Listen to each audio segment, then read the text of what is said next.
London Albert హాల్లో triple or music concert నిర్వహించిన సందర్భంలో ఎన్టీఆర్ మాట్లాడుతూ నాటు నాటు ప్రత్యేకమైన పాట గురించి తన అనుభవాలను పంచుకున్నాడు. ఆ పాట తనకిష్టమైన పాట అని, ఆ పాటకు డ్యాన్స్ చేస్తుంటే చిరంజీవి బాలయ్య కలిసి డ్యాన్స్ చేస్తున్నట్లు అనిపించిందని చెప్పారు.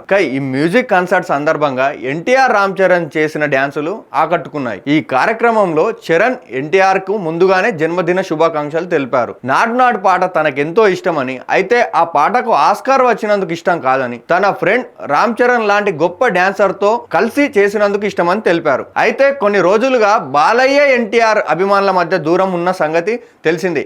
ఏ ఫంక్షన్ లో అయినా బాలయ్య నోటి నుండి ఎన్టీఆర్ పేరు రాకపోవడంతో కళ్యాణ్ రామ్ ఎన్టీఆర్ వేరు, బాలయ్య వేరు అనే అనుమానాలు ఇండస్ట్రీలో ఉన్నాయి. కానీ ఎన్టీఆర్ మాత్రం బాబాయ్ మీద తన ప్రేమని ఎప్పటికప్పుడు చూపిస్తూనే ఉన్నాడు. బాలయ్య మాత్రం ఎక్కడ అబ్బాయి ప్రస్తావన రాకుండా జాగ్రత్త పడుతున్నాడు. ఇక ఎన్టీఆర్ ప్రస్తుతం ప్రశాంత్ నీల్ మూవీతో బిజీగా ఉన్న సంగతి తెలిసింది. ఆల్రెడీ ఒక షెడ్యూల్ పూర్తి చేసుకున్న ఎన్టీఆర్ సమ్మర్ హాలిడేస్ లో బిజీగా ఉన్నట్టు తెలుస్తుంది. సో వేసవి సెలవులు అవ్వగానే మళ్ళీ ప్రశాంత్ నీల్ మూవీ సెట్ లోకి రానున్నాడు. ఈ సినిమా తర్వాత నెల్సన్ మూవీ, ఆ తర్వాత దేవర పార్ట్ 2ని పూర్తి చేస్తాడని సమాచారం.